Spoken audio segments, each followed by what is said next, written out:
ایمان جو برداشت کرتا ہے۔ جب ہمیں شک کرنے کی آزمائش ہوتی ہے تو ہمیں ان تمام ثبوتوں پر غور کرنا چاہیے جو خدا نے ہمیں اپنے کفارے کے منصوبے کو ظاہر کرنے کے لیے دیے ہیں۔ میں ذکر عامر ہوں، خداوند میں آپ کی سلامتی ہو۔ حقیقت میں یہ اصول وہ سب کچھ بیان کرتا ہے جو عبرانیوں کا مصنف ان ایمانداروں کے لیے لکھنے کی کوشش کرتا ہے جو اظہار ثانی کا تجربہ کر رہے تھے۔ وہ لوگ جو شک میں تھے، جو ان لوگوں کے منفی رویے سے متاثر ہوئے تھے جنہوں نے یسوع مسیح کی انجیل کو رد کیا تھا۔ اس لیے یہ باب بڑے خوبصورت اور قوت بخش الفاظ سے شروع ہوتا ہے۔ اب ایمان امید کی ہوئی چیزوں کا اعتماد اور اندیکھی چیزوں کا ثبوت ہے، اور پھر وہ پرانے عہد نامے کی 6 شخصیات کے ایمان کی مثال دیتا ہے جنہوں نے ایمان سے برداشت کیا، جنہوں نے بعض اوقات ایمان کے سورما پرانے عہد نامے کے ایمان کے سورما کہتے ہیں، کیونکہ یہاں پر آپ کے پاس ان ایمانداروں کی فہرست کی مثال ہے جنہوں نے خدا پر ایمان رکھا۔ آئیں میں آپ کے لیے جلدی سے اس کی مثال پیش کرتا ہوں۔ عبرانیوں باب 11 اس کی 5 آیت، ایمان ہی سے ہنوک اٹھا لیا گیا تاکہ موت کو نہ دیکھے، ایمان ہی کے سبب اپنے گھرانے کے بچاؤ کے لیے کشتی بنائی، ایمان ہی کے سبب سے ابراہیم جب بلایا گیا تو حکم مان کر اس جگہ چلا گیا جسے میراث میں لینے والا تھا، ایمان ہی سے سارہ نے بھی سن یاس کے بعد حاملہ ہونے کی طاقت پائی، ایمان ہی سے اسحاق نے ہونے والی باتوں کی بابت بھی یعقوب اور عیساؤ دونوں کو دعا دی، ایمان ہی سے یعقوب نے مرتے وقت یوسف کے دونوں بیٹوں میں سے ہر ایک کو دعا دی، ایمان ہی سے موسیٰ نے مصر پیچھے چھوڑ دیا، ایمان ہی سے رحب اس نے جاسوسوں کو امن سے رکھا تھا۔ یہ وہ چند شخصیات ہیں جن کا ذکر ہوا ہے اور یہاں پر ان کی مثال دی گئی ہے۔ پھر عبرانیوں کا مصنف مزید مثالیں دیتا ہے اور وہ یہ ہیں، اب اور کیا کہوں، اتنی فرصت کہاں کہ جدعون اور برق اور سمسون اور یفتح اور داؤد اور سیمول اور نبیوں کا احوال بیان کروں۔ انہوں نے ایمان ہی کے سبب سے سلطنتوں کو مغلوب کیا، راست بازی کے کام کیے، وعدہ کی ہوئی چیزوں کو حاصل کیا، شیروں کے منہ بند کیے، آگ کی تیزی کو بجھایا، تلوار کی دھار سے بچ نکلے، کمزوری میں زور آور ہوئے، لڑائی میں بہادر بنے، غیروں کی فوجوں کو بھگا دیا۔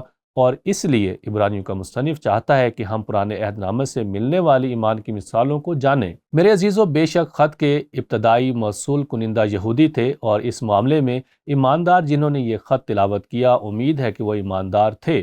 بہت سے غیر ایماندار بھی موجود تھے، مگر عبرانیوں کا مصنف یقیناً ان کو ایمان کے اس فرق سے بچانا چاہتا تھا۔ ہمارے پاس ایمان ہے اور خدا ایمان کو عزت کی نگاہ سے دیکھتا ہے۔ اب یہ چیز جس کے بارے میں ہمیں محتاط رہنے کی ضرورت ہے، مگر بہت سے ایسے ہیں جو ایمان کو صرف فرضی طور پر پیش کرتے ہیں کہ صرف ایمان رکھنا ہے۔ یہ چیز ایک فرق پیدا کرتی ہے، اور یہ وہ قوت ہے جو مثبت سوچ دیتی ہے اور یہی فرق پیدا کرتی ہے۔ نفسیاتی طور پر ایک فرق پیدا کرے گا، لیکن یہ ایمان میں ایمان نہیں ہے، یہ خدا پر ایمان ہے، یہ یسوع مسیح پر ایمان ہے، یہ اس کے کلام پر ایمان ہے، یہ ایمان ثابت کیا جا سکتا ہے۔ یہ وہ ایمان ہے جو عبرانیوں کا مصنف چاہتا ہے کہ ہم جانیں، جو تصدیق شدہ تھا، اور اس لیے یہ ہمیں عبرانیوں 2 باب اور 3 آیت پر واپس لے جاتا ہے، اور یہ اس بنیاد پر قائم ہوتا ہے جو اس نے پہلے کہا۔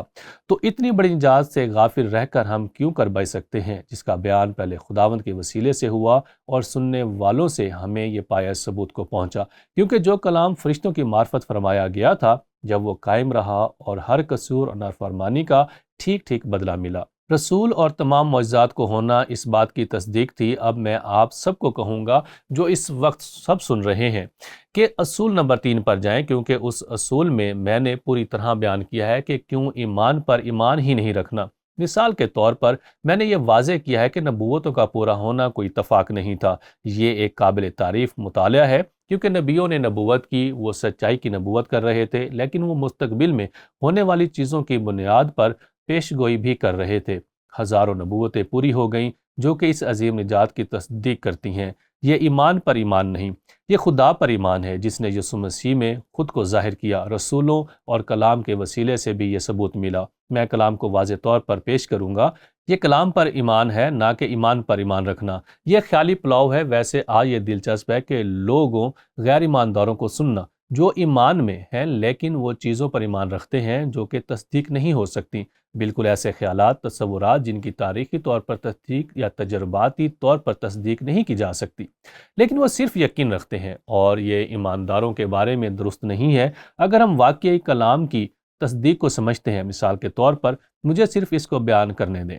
خدا نے اپنے کلام کو 66 کتابوں 40 مصنفین سے تحریر کروایا، جس کو تقریباً 1500 سال کا عرصہ لگا۔ کلام مقدس کی دنیا تمام تاریخی دنیا کی کتب سے زیادہ معتبر ہے۔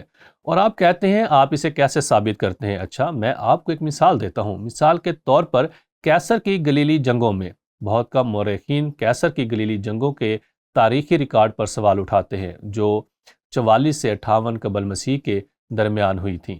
تاہم اب یہ پتہ چلتا ہے تاہم ہمارے پاس صرف 10 کاپیاں ہیں اور ان کی تاریخ ان واقعات کے تقریباً 1000 سال بعد کی گئی تھی۔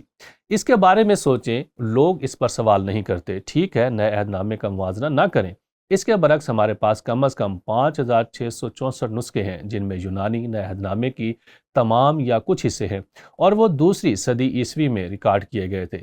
بائبل کے واقعات کے رونما ہونے کے صرف 150 سال بعد، 1000 سال نہیں، صرف 100 یا 150 سال، ہزاروں دستاویزات، یہ ناقابل یقین موازنہ بہت ہی تاریخی مثالوں میں سے صرف ایک ہے۔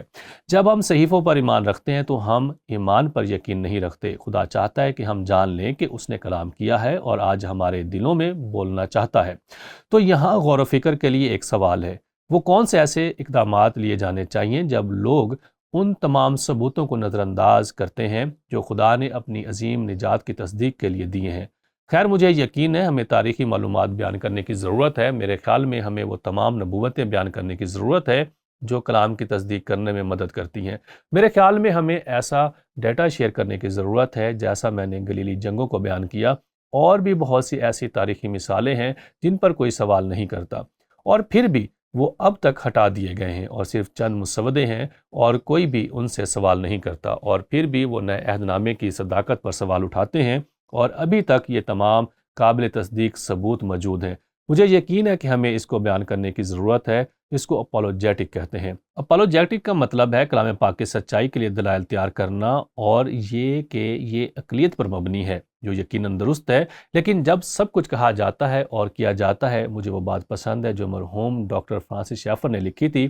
انہوں نے ایک کتاب لکھی جو the church at the end of the 20th century کے نام سے ہے، جو پچھلی صدی میں واپس لے جاتی ہے۔ لیکن اس کتاب میں وہ آخری اپولوجیٹک پر بات کرتے ہیں۔ آخری اپولوجیٹک کیا ہے اور کیا تھا؟